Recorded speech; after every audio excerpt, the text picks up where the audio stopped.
Bonjour à tous, merci d'être présents aujourd'hui.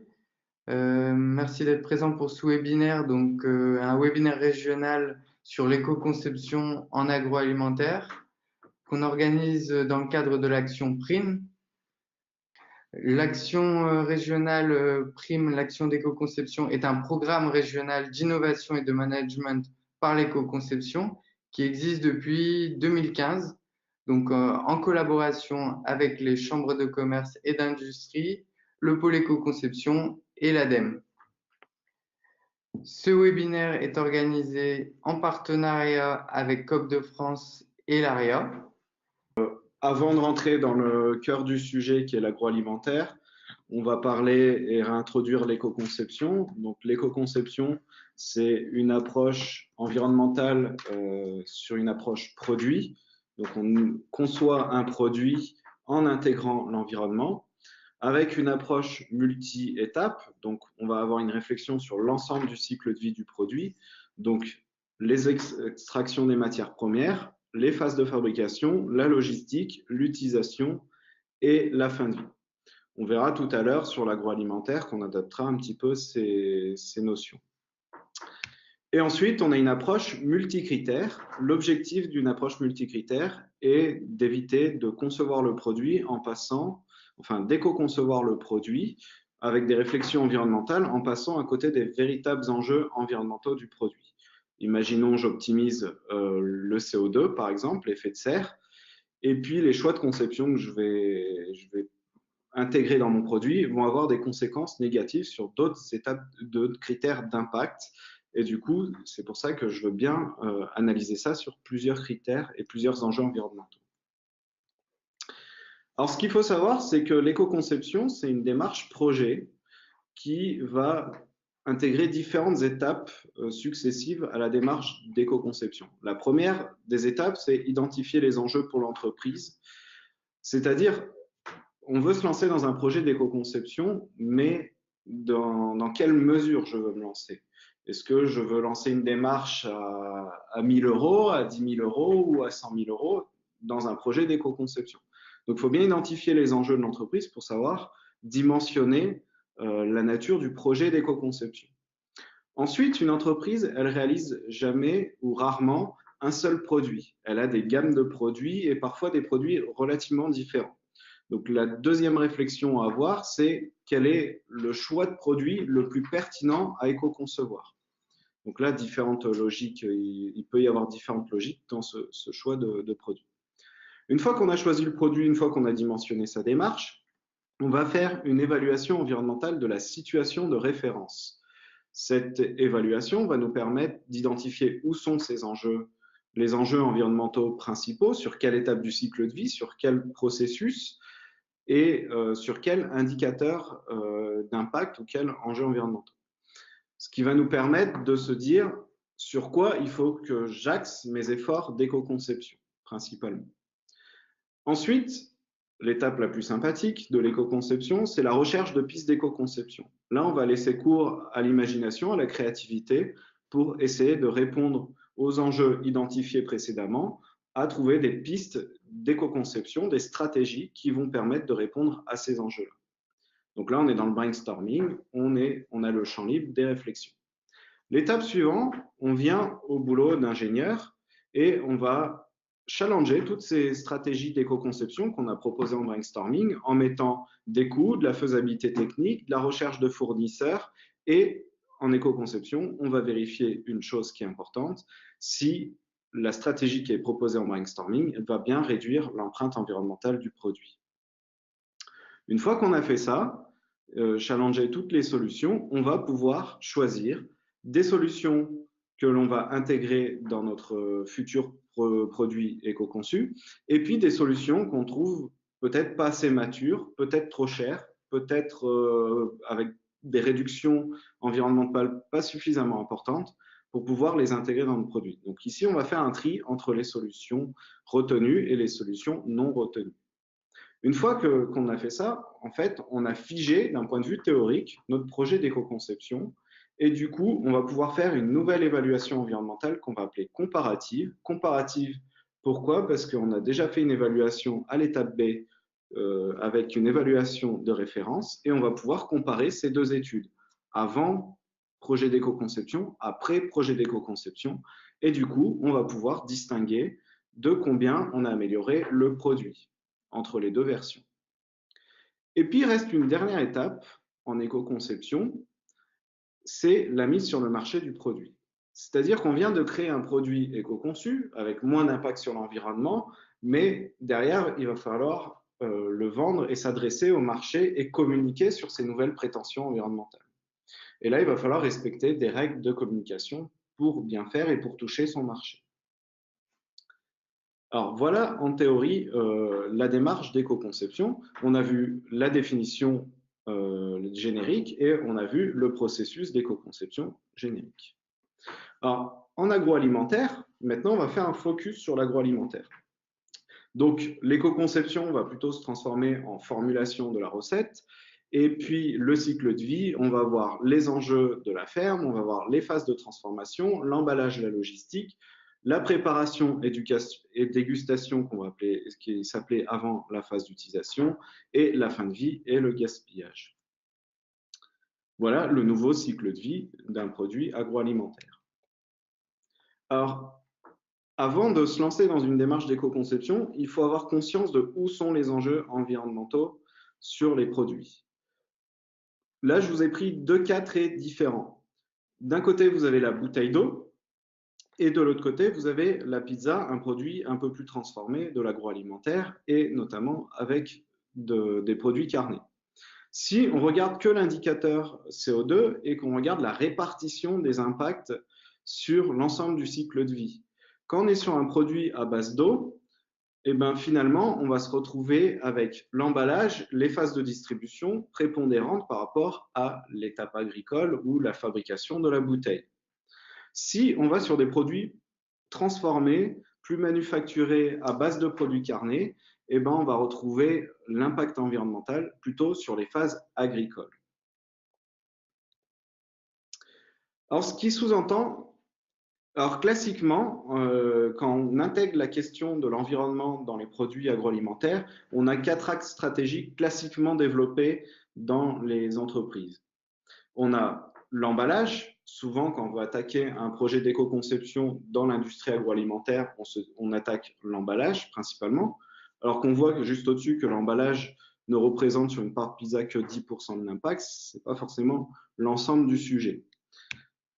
Ensuite, les optimisations dans les phases de transformation, comment cette pizza, j'optimise la cuisson au four, etc.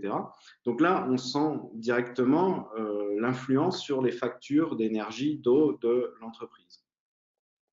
Ensuite, on va voir l'éco-conception des ingrédients. Donc, plutôt aller chercher des ingrédients éco-conçus.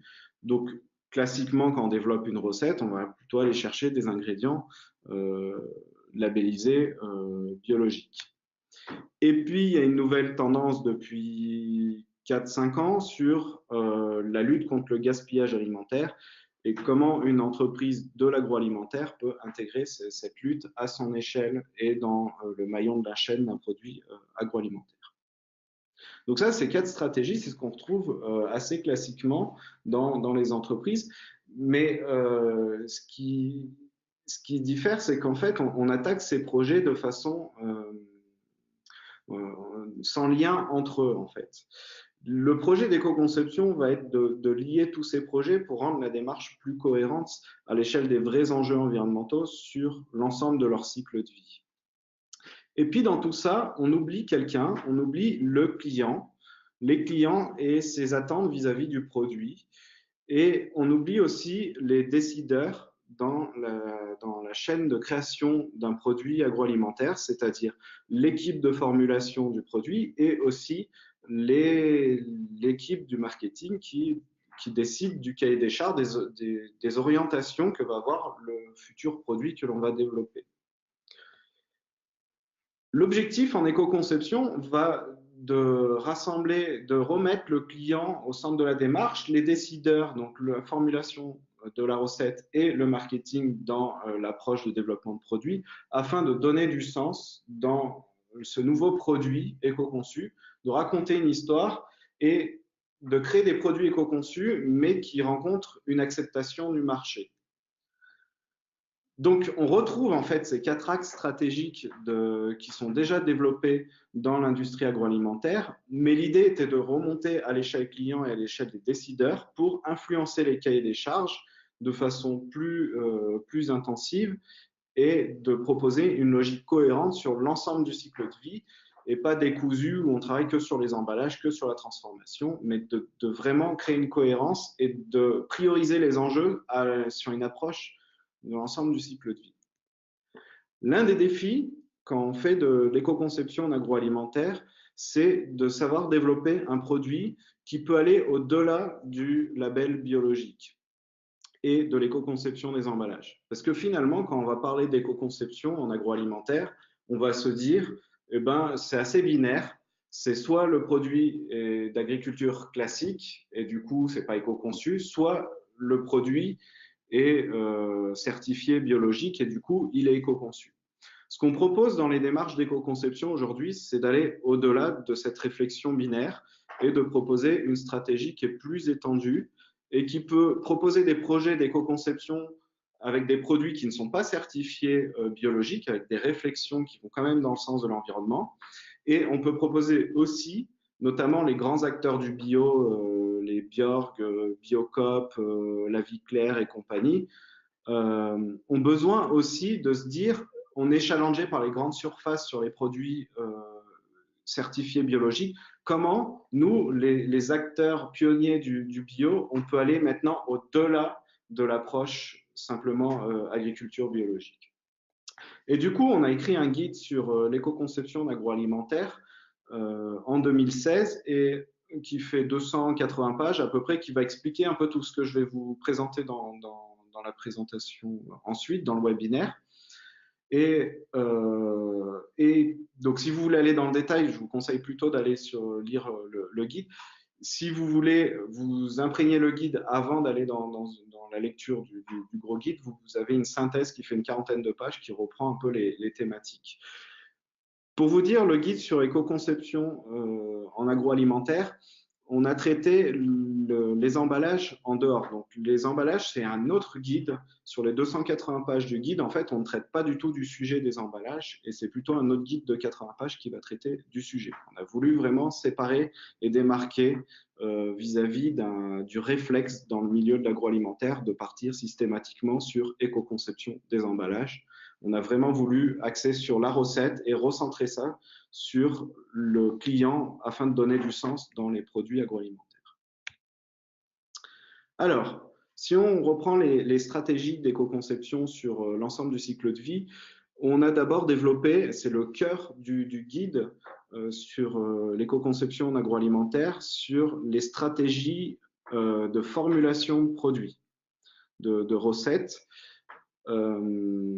Alors, je ne vais pas rentrer dans le cadre du webinaire dans le détail de chaque stratégie, etc., parce que ça fait à peu près 150 pages dans le guide. Je vais plutôt vous donner les 16 grandes stratégies, les grandes orientations. Donc, 16 stratégies qu'on a découpées en 4 grandes parties. Des stratégies sur les ingrédients, sur le choix des protéines, sur l'origine animale, sur la substitution d'un végétal par un autre, l'agriculture biologique face à conventionnelle. On a fait aussi une recherche sur la ressource halieutique pour certaines formulations. Ensuite, des enjeux sur la recette et l'organisation de l'entreprise, la saisonnalité, les exigences du cahier des charges, le choix des justes proportions, l'approvisionnement des ingrédients, les modes de conservation des ingrédients. Ensuite, on a des cas particuliers sur tout ce qui est additifs alimentaires, édulcorants, les approches de satiété, les huiles végétales et les farines, mais on pourrait aussi rajouter d'autres typologies d'ingrédients si on a différents choix possibles par rapport aux grands ingrédients pour une formulation.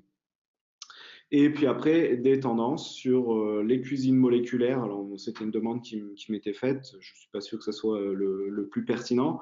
Mais par rapport à ce qui est intéressant, c'est la réflexion environnementale dans l'approche du fait maison, c'est-à-dire des produits qui sont à moitié transformés et on demande aux clients de faire la transformation finale. Par exemple, le gâteau dont on va réaliser la cuisson, qu'est-ce que ça veut dire d'un point de vue environnemental sur les différents transferts d'impact et sur les enjeux ces enjeux vis-à-vis de la question environnementale. Alors, toutes ces stratégies d'éco-conception, l'idée n'est pas d'entrer plus dans le détail là, sur le webinaire, on fera ça plutôt dans le cadre de formation sur 1 ou 2 jours.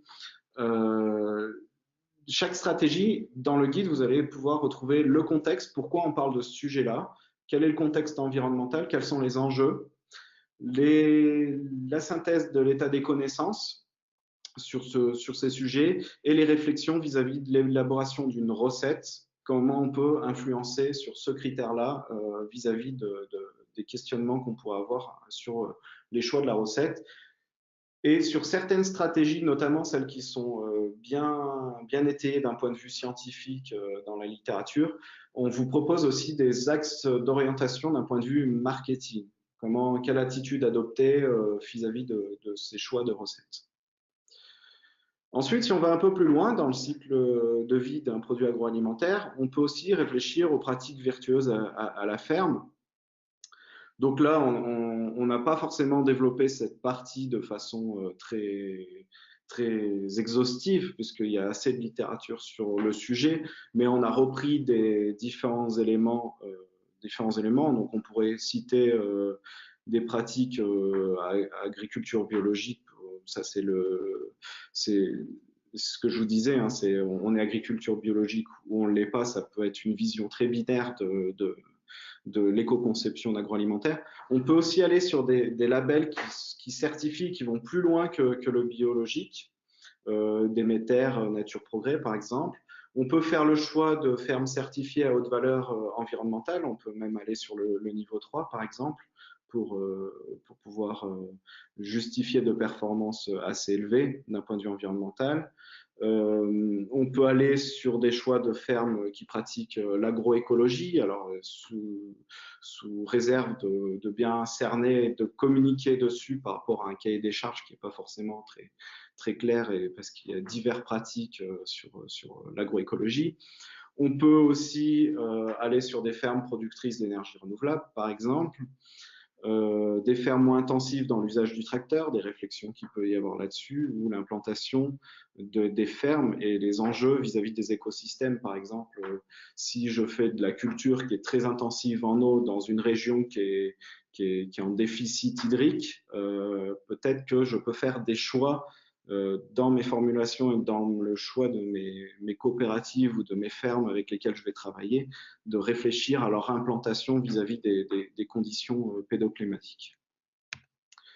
Ensuite, les stratégies sur le process de transformation.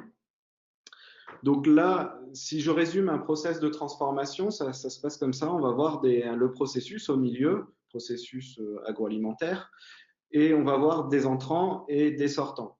Si on veut optimiser le processus, il va falloir maximiser les sortants utiles, donc le produit agroalimentaire, et minimiser tout ce qui est les entrants, le travail, la chaleur, la lumière, les eaux de rinçage, les emballages, etc., etc. Et il va falloir minimiser aussi les sous-produits issus du processus. Ce qui peut appeler aussi les déchets sur certains éléments. Alors, dans le guide sur éco-conception agroalimentaire, on a traité de la même façon, mais en précisant sur ces différents processus de transformation, le calibrage, le lavage, le découpage, le brassage, mélangeage, les cuissons, séchage, gestion du froid, la mise en conditionnement et le nettoyage des machines. On peut rajouter plein d'autres process. Après, la logique est exactement la même, c'est de faire le bilan de chaque processus élémentaire dans le processus global de fabrication d'un produit agroalimentaire, de prendre tous ces processus élémentaires, de faire le bilan des entrants et des sortants, de maximiser certains, d'optimiser le process pour maximiser certains sortants, pour minimiser certains entrants et sortants. Et puis, du coup, on peut avoir cette logique-là, surtout la chaîne de production. Et puis après, on peut aussi raisonner sur l'ensemble de la chaîne de production. Donc, on peut raisonner cette façon de voir les choses à plusieurs échelles dans le processus de fabrication. Alors, Ensuite vient le sujet des emballages. Alors, dans le guide d'éco-conception en agroalimentaire, je vous ai dit qu'on n'avait pas traité ce sujet-là, mais on l'a traité dans un autre guide à part qui fait aussi 80 pages sur ce sujet-là. Et comme souvent, quand on parle d'éco-conception en agroalimentaire, les industriels ont des attentes fortes vis-à-vis de ce sujet-là. Donc, dans le cadre de ce webinaire, j'ai quand même fait le choix d'aller développer un petit peu plus la partie sur les emballages pour répondre éventuellement à vos attentes sur le sujet. Pour ceux qui veulent aller plus loin sur la recette, c'est ce qu'on avait vu avant, mais qu'on pourra étayer dans le cadre d'un atelier ou dans le cadre de formation ultérieurement. Alors, l'emballage. L'emballage, ce qu'il faut comprendre, c'est pas uniquement l'emballage qu'on va appeler unité de vente consommateur ou l'emballage primaire. L'emballage, c'est un système emballage. On parle de système emballage qui va intégrer 3 niveaux d'emballage. L'emballage primaire, c'est l'emballage qui va être utile au consommateur, qu'il va utiliser chez lui.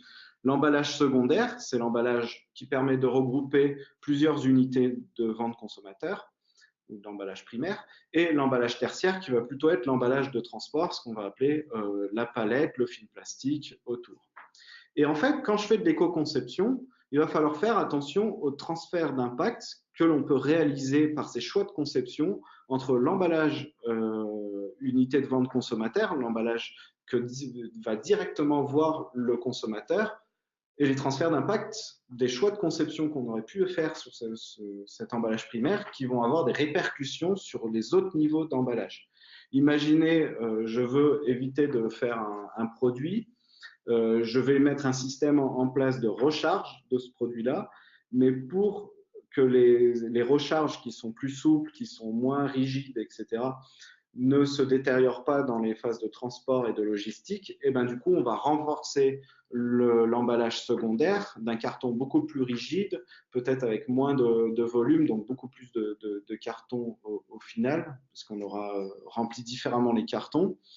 Des palettes qui seront peut-être plus rigides, et du coup, on a gagné sur l'emballage qui est visible du consommateur, mais on aura eu des répercussions peut-être sur les autres niveaux d'emballage. Donc, il faut bien faire attention à ça, de rester sur une vision globale du système emballage pour faire des choix de conception qui vont être éclairés et qui vont avoir des impacts globaux moins importants que la solution qu'ils remplacent. Quand on fait de l'éco-conception des emballages, on se dit pourquoi emballer des produits? On n'a qu'à simplement supprimer l'emballage. Alors, c'est un peu le système du vrac. Pourquoi on ne vend pas tout en vrac? Eh bien, en fait, parce que l'emballage répond à différentes fonctionnalités et c'est oublier justement ces fonctionnalités quand on va proposer des systèmes de vrac.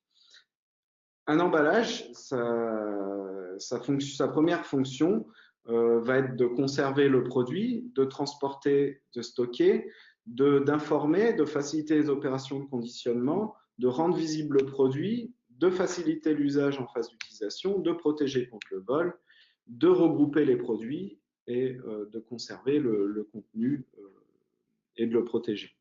Donc en fait, il y a plein de fonctions de l'emballage et quand on choisit de faire de l'éco-conception, eh ben, en fait, on va choisir de faire des compromis entre les diverses fonctions de l'emballage. Parce qu'on va faire des choix de conception qui vont optimiser certaines parties de l'emballage, mais qui vont peut-être avoir des répercussions sur la fonctionnalité de cet emballage. Alors, il faut imaginer quand on fait de l'éco-conception qu'on bouge des curseurs par ces stratégies d'éco-conception entre les diverses fonctions de l'emballage. Alors, si vous n'avez pas bien compris ce que je viens de vous dire, je vais essayer d'illustrer avec 4 exemples. Le premier des exemples, c'est celui que vous connaissez tous, c'est celui de la bouteille d'eau. À force de réduire l'épaisseur de la bouteille d'eau, on a gagné sur du plastique, on a gagné sur l'épaisseur du bouchon, sur l'épaisseur de la bouteille. Et ben, à force de réduire cette épaisseur, la bouteille devient plus souple et en fait, quand on veut la préempter, quand on veut prendre la bouteille, eh ben, elle a tendance à s'écraser sous la force de notre main. Et en fait, ça veut dire qu'on a atteint la limite de l'exercice de réduire l'épaisseur de la bouteille. On est peut-être allé trop loin et on a détérioré la fonction rendre pratique à l'usage le produit. Pareil, sur un autre aspect, Ici, vous avez un concentré de tomate où on a retiré la cartonnette autour du tube de sauce tomate. Et ben, en fait, on a détérioré la fonction qui permet d'empiler et de rendre facile l'empilement en rayon, parce que empiler des cylindres les uns sur les autres du tube, bah, ça s'emboîte pas très bien et ça a tendance à tomber. Donc, il y a un risque de glissade en rayon, de casse et du coup de perte de produit.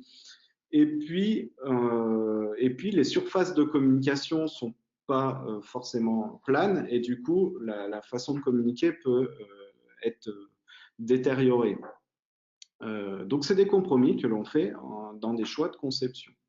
Si je vais sur un autre sujet, par exemple, vous avez du coulommiers où on a fait le choix de retirer la cartonnette, l'emballage carton, et d'imprimer sur le film flexo. Donc, la qualité d'impression, elle est peut-être un peu moins bonne. Il y a peut-être des transferts au niveau de l'usage parce qu'on a détérioré la phase d'usage en sachant qu'on va avoir des odeurs qui vont migrer du fromage au frigo ou du frigo au fromage. Et puis, vous avez un risque de coulure aussi là-dessus. Donc, la fonction d'usage a été un petit peu dégradée. Et puis, ce choix de conception a fait que le camembert, finalement, on ne peut plus l'écraser dans l'emballage. Donc, il a fallu rigidifier le carton de l'emballage secondaire pour faire en sorte que les fromages ne s'écrasent pas les uns sur les autres, parce qu'ils n'ont plus d'emballage qui est rigide les uns envers les autres. Et puis là, vous avez aussi un autre produit, un édulcorant, où finalement on a réduit le blister, on a supprimé le blister en plastique et la cartonnette derrière, et du coup, on voit la surface de communication et la visibilité en rayon a été dégradée. On peut aussi sous-entendre que le risque de vol en magasin a été augmenté parce que le produit est beaucoup plus facilement dissimulable. Alors, si on réfléchit, donc voilà un petit peu les enjeux où je vous montre un produit avant éco-conception, après éco-conception à l'échelle de l'emballage, où finalement les industriels ont fait des choix et ces choix ont fait des compromis entre les différentes fonctions de l'emballage. Et ben, c'est qu'en fait de l'éco-conception, on est toujours à jongler entre les divers compromis, entre les coûts, la faisabilité technique et la réduction d'impact sur l'environnement. Les stratégies d'éco-conception des emballages, alors si je reprends un peu le cycle de vie du classique et que je fais un focus sur l'emballage, alors souvent on nous demande quelle est la matière première la plus écologique pour faire un emballage. Alors, il y a des logiciels d'analyse du cycle de vie qui sont capables de vous donner ce niveau d'information, mais en fait, on ne peut pas comparer un kilo de matière avec un autre kilo de matière parce qu'avec un bocal en verre, qui a un certain poids, par exemple 200 grammes ou 300 grammes de verre, et ben comment ça s'appelle, une canette en métal, une boîte de conserve en métal sera beaucoup plus légère. Donc, si je comparais 1 kg de verre et 1 kg d'acier, ça ne me donnerait pas la réponse de savoir quel est le plus écologique entre le bocal en verre et la boîte de conserve en métal. Donc, il va falloir vraiment modéliser les emballages un par un pour savoir ce qui est le plus écologique. Donc, il n'y a pas de réponse toute faite. Et après, vous imaginez bien que si on a on ne va pas emballer un produit liquide dans du carton, par exemple. Donc, il va falloir rajouter une poche en plastique, etc. Donc, parfois, ça crée aussi des emballages complexes et multiples. Alors, les stratégies qu'on voit classiquement dans les emballages, c'est la réduction de l'épaisseur. Il y a pléthore d'exemples sur des réductions d'épaisseur dans les emballages. Pourquoi c'est la stratégie qui est privilégiée par les industriels?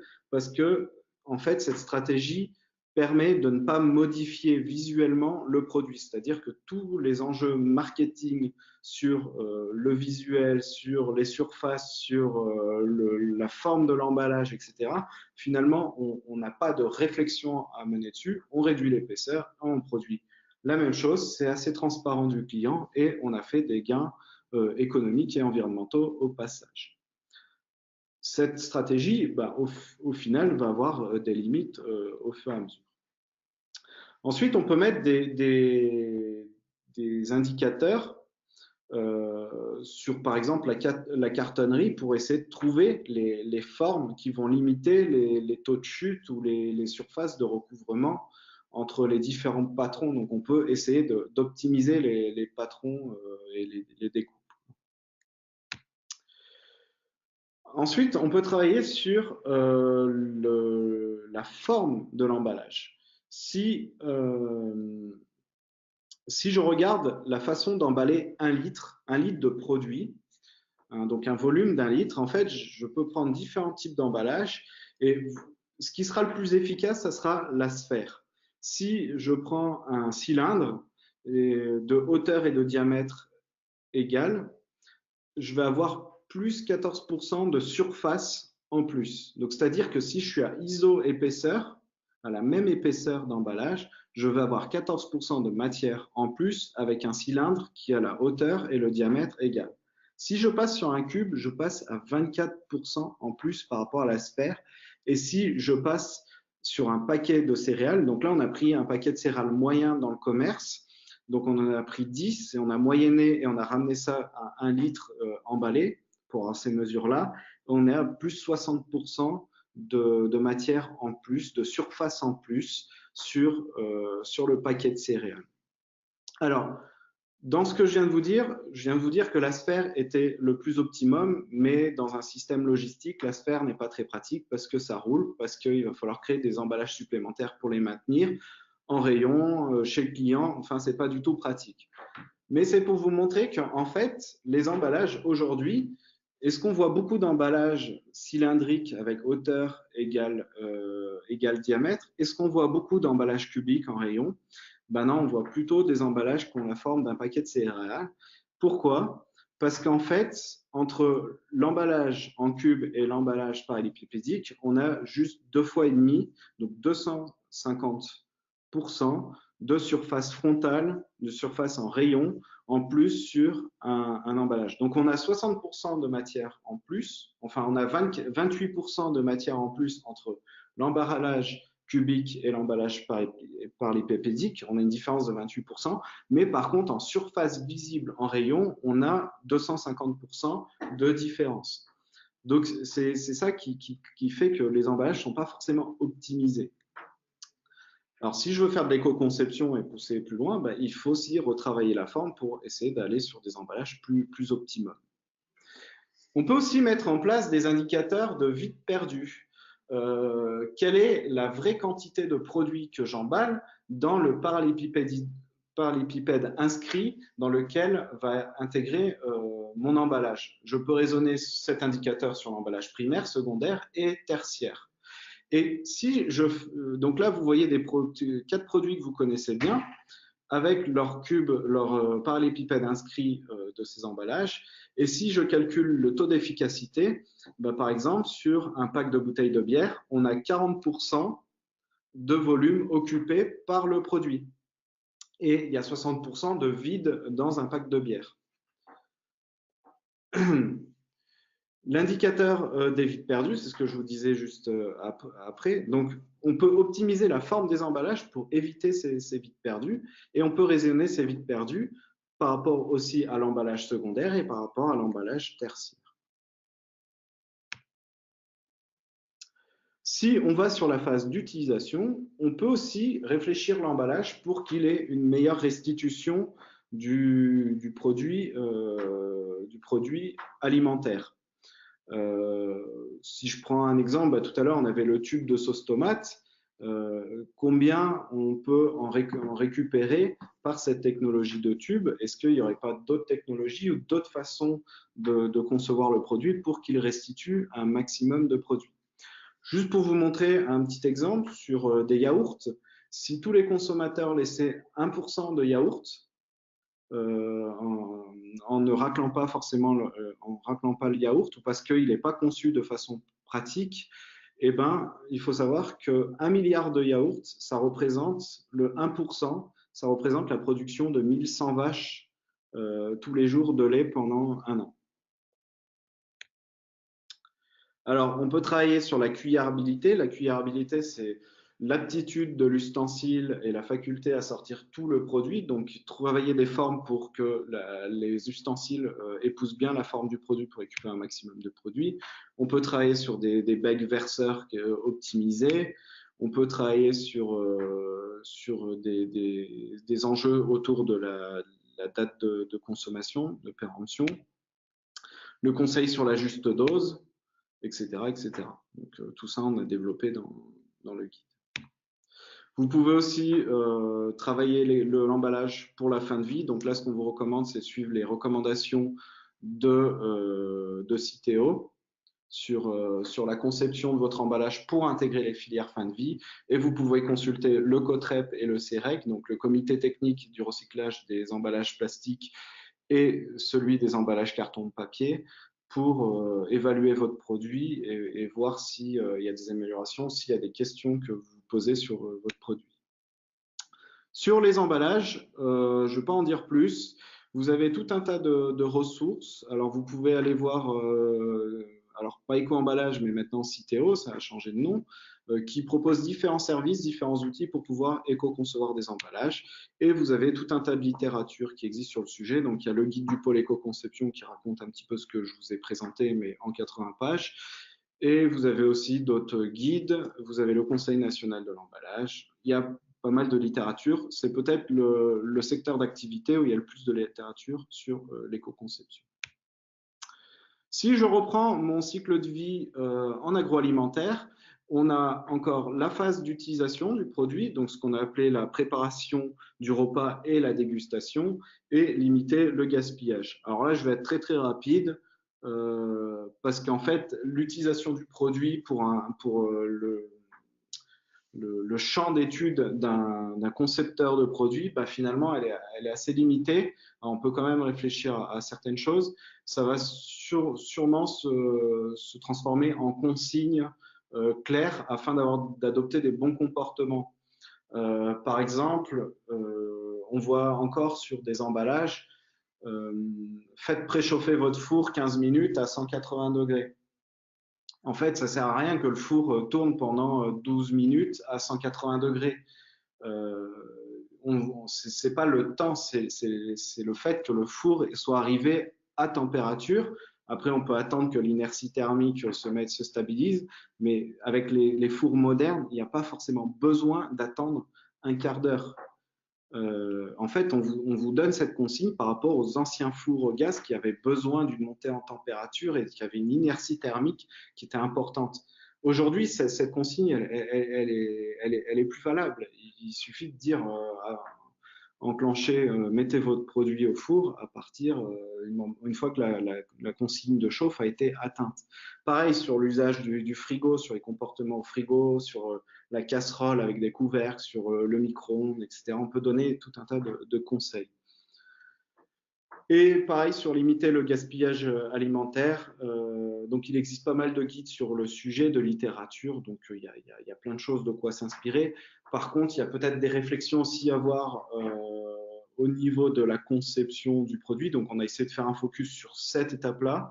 Mais en fait, il y en a sur tout le long de la chaîne de valeur d'un produit agroalimentaire. Et du coup, il y a assez de littérature là-dessus. Il y a encore de la recherche. Hein. C'est un sujet qui est plus émergent, qui était émergent il y a 3-4 ans, qui devient de moins en moins émergent, mais il y a encore pas mal de choses à développer dans ce secteur.